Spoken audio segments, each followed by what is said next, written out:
তো বন্ধুরা photo lip থেকে কিন্তু অনেক ধরনের ফটোকে এডিটিং করা যায়, যেগুলো আপনারা স্ক্রিনে দেখতে পাচ্ছেন। এই টাইপের ফটো যদি আপনারা এডিটিং করতে চান তাহলে আপনারা সঠিক ভিডিওতে ক্লিক করেছেন। হ্যাঁ বন্ধুরা, আজকের ভিডিওতে আমি আপনাদেরকে বিস্তারিত জানাবো। এই ভিডিওতে পুরো এক্সপ্লোর করে দেখিয়ে দেবো কিভাবে আপনারা ফটো লিপ অ্যাপ্লিকেশন থেকে এই ধরনের এডিটগুলো আপনারা কমপ্লিট করবেন। মাত্র কয়েকটা স্টেপ কমপ্লিট করলে কিন্তু আপনারা এই ধরনের ফটোসগুলো থেকে বেফোরের ফটো দেখেন অ্যান্ড আফটারের ফটো দেখেন, কি ফটো এবং কি ফটোতে আপনি লুক পরিবর্তন করবেন সেটা কিন্তু আপনারা বিস্তারিত এই ভিডিওতে পুরো এ টু জেড আমি আপনাদেরকে প্রসেসটা দেখিয়ে দেবো। তো জানতে হলে ভিডিওটি স্কিপ না করার পদ্ধতি লাস্ট অব্দি ওয়াচ করবেন এবং চ্যানেল নতুন চ্যানেলটিতে অবশ্যই সাবস্ক্রাইব করবেন। তো বন্ধুরা চলুন মোবাইল স্ক্রিনে তারপর এ টু জেড প্রসেসটা আমি আপনাদেরকে দেখিয়ে দিই। তো বন্ধুরা আমি কিন্তু আপনাদের সাইটে কিন্তু স্ক্রিন শেয়ার করে দিচ্ছি, আপনারা দেখতে পাচ্ছেন। তো এখান থেকে কিন্তু সর্বপ্রথম আপনাদের কি করতে হবে, আপনাদের ফটোলিপ অ্যাপ্লিকেশনটা ওপেন করতে হবে। এন্ড ওপেন করার পর এরকম একটা ইন্টারফেস আপনার সামনে শো হয়ে যাবে, আপনারা দেখতে পাচ্ছেন। তো এখানে সর্বপ্রথম আপনারা কি করবেন, এডিট ফটোতে ক্লিক করে দেবেন, ঠিক আছে। এন্ড এডিট ফটোতে ক্লিক করে দেওয়ার পরে দেখতে পাচ্ছেন এরকম একটা হোম পেজ আপনার সামনে শো হয়ে যাবে, আপনার ফোনের গ্যালারিটা কিন্তু আপনার সামনে ওপেন হয়ে যাবে। এন্ড এবার কি করবেন, আপনি আপনার যে ফটোসটা আপনি এডিটিং করতে চাইছেন সেই ফটোসটা এখান থেকে সিলেক্ট করে নেন। এন্ড সিলেক্ট করে নেওয়ার পরে দেখতে পাচ্ছেন আমার ফটোসটা কিন্তু এখানে শো হয়ে গেছে। এবং ফটোসটার যদি লুক দেখেন তাহলে আপনারা কিন্তু বুঝতে পেরে যাবেন ফটোসটা কিন্তু অনেকটাই লো কোয়ালিটির একটা ফটো। এবং এই ফটোসটাকে আমি আপনাদেরকে আজকে হাই কোয়ালিটিতে কনভার্ট করে দেখিয়ে দেবো, সেটা ফটোলিপ অ্যাপ্লিকেশনের মাধ্যমে। তো আমাদের চলুন সেই স্টেপগুলো আমি আপনাদেরকে দেখিয়ে দিই। তো সর্বপ্রথম কি করতে হবে, আপনাকে সর্বপ্রথম এই ফটোসটাকে আপনারা এখানে নিচে যে টুলসগুলো দেওয়া রয়েছে এখান থেকে আপনি অ্যাডজাস্টে ক্লিক করে দেবেন। এন্ড অ্যাডজাস্টে ক্লিক করে দেওয়ার পরে এর যে ফটোসটার যে কালারটা রয়েছে সেটি অ্যাডজাস্ট করে নেবেন এখান থেকে, ঠিক আছে। যেটা ব্রাইটনেস হোক বা কন্ট্রাস্ট হোক এবং এক্সপোজার হোক, যেটাই হোক আপনার ফটো অনুযায়ী আপনি এটাকে ম্যাচ করে নেবেন। এন্ড এখানে ম্যাচ করে নেওয়ার পরে এখান থেকে আমি সার্ফটাকে হালকা ডিক্রিজ করে দিচ্ছি। এন্ড দেখতে পাচ্ছেন এখানে কিন্তু আমার ফটোসটা কিন্তু ফাইনালি এখান থেকে এটা কমপ্লিট হয়ে গেল।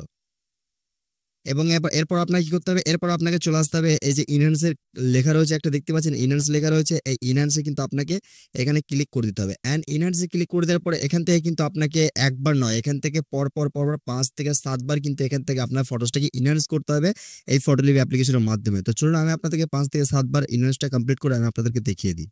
তো বন্ধুরা এখান থেকে কিন্তু লাগাতার কিন্তু আমি এখানে 5 থেকে 6 বার কিন্তু এনহান্স করে নিয়েছি। দেখতে পাচ্ছেন আমার ফটোর যে লুকটা ছিল আগের থেকে অনেকটা লুকটা কিন্তু ডিফারেন্ট হয়ে গেছে, আপনারা স্ক্রিনে দেখলে বুঝতে পারবেন। দেখতে পাচ্ছেন আমার ফটোর যে লুকটা ছিল সেটা কিন্তু মানে আগের তুলনায় কিন্তু অনেকটাই লুক কিন্তু চেঞ্জ হয়ে গেছে, যেহেতু আমি ফটোসটাকে এনহান্স করছি।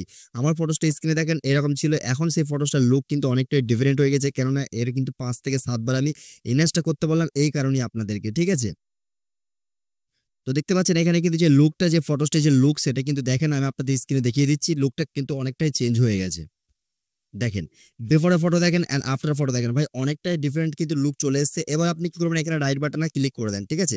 তো আমি রাইট বাটনে ক্লিক করে দিলাম। এন্ড রাইট বাটনে ক্লিক করে দেওয়ার পরে এখান থেকে এবার আপনি কি করবেন, এখান থেকে দেখতে পাচ্ছেন যে এআই ব্যাকগ্রাউন্ড বলে একটা সেকশন রয়েছে, এখানে আপনি ক্লিক করে দেন।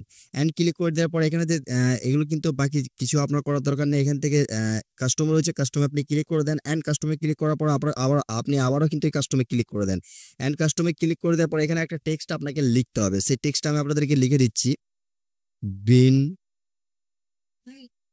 Tree, sorry, green tree, blue sky, এটা লিখে দেওয়ার পরে এখানে আপনি নেক্সটে ক্লিক করে দেন। এন্ড নেক্সটে ক্লিক করে দেওয়ার পরে এখানে দেখতে পাচ্ছেন আমার যে ব্যাকগ্রাউন্ডটা সেটা কিন্তু এখান থেকে পুরোপুরি রিমুভ হয়ে গেছে। এবং আমার যে ব্যাকগ্রাউন্ডটা দেখতে পাচ্ছেন এখানে কিন্তু আমি যেটা লিখেছি সেটা কিন্তু আমাকে এখানে দিয়ে দিয়েছে। এন্ড এটা যদি আপনার পছন্দনীয় মনে না হয় তাহলে সেক্ষেত্রে আপনি কিন্তু বারবার ক্লিক করবেন, সেক্ষেত্রে দেখবেন বারবার কিন্তু আপনার ব্যাকগ্রাউন্ডটা চেঞ্জ হতে যাবে, ঠিক আছে। চেঞ্জ হয়ে কিন্তু বারবার কিন্তু আপনার ব্যাকগ্রাউন্ড এখানে কিন্তু আসবে।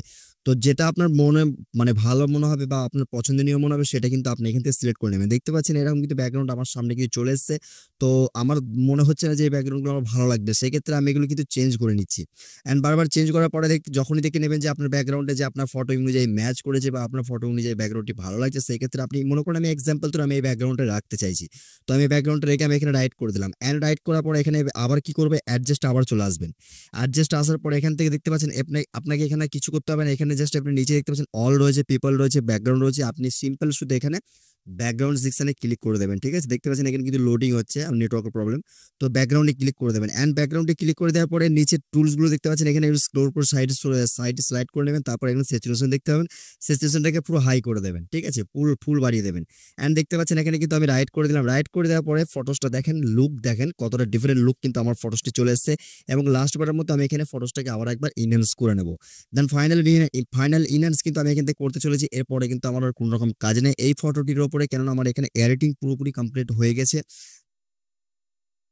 ঠিক আছে, দেখতে পাচ্ছেন আমি কিন্তু এখানে লাইভ প্রুফ দেখাচ্ছি, আমি কিন্তু এখানে ফটোসটিকে লাস্ট বারের মতো ইনহ্যান্স করছি। দেখতে পাচ্ছেন ফাইনালি কিন্তু আমার ফটোসটা এখানে পুরোপুরি কমপ্লিট হয়ে গেছে এবং এই ফটোসটা আপনি এখান থেকে সেভ করে দেন আপনার গ্যালারিতে, ফটোসটিকে নিয়ে চলে আসেন। এন্ড বন্ধুরা আপনারা স্ক্রিনে দেখেন এই ফটোসটা বেফরে কেমন লুক ছিল এবং আফটারে কেমন লুক ছিল। তো আপনাদেরকে আশা করি যথেষ্ট বুঝিয়ে দিতে পেরেছি যে কিভাবে আপনারা ফটো লিভ অ্যাপ্লিকেশনের মাধ্যমে এই ধরনের লুক দিয়ে ফটোসগুলোকে এডিটিং করবেন, সেটি মাত্র কয়েক সেকেন্ডের মাধ্যমে। তো ভিডিওটি যদি ভালো লাগে অবশ্যই লাইক করবেন, চ্যানেলটি অবশ্যই সাবস্ক্রাইব করবেন, বন্ধুদের সঙ্গে ভিডিওটি শেয়ার করতে ভুলবেন না। তো বন্ধুরা ভিডিওটি এতটুকুই ছিল, ভিডিওটি এখানে এন্ড করছি। আবার দেখাবেন নেক্সট ভিডিওতে, ততক্ষণ সুস্থ ভালো থাকবেন, খোদা হাফেজ।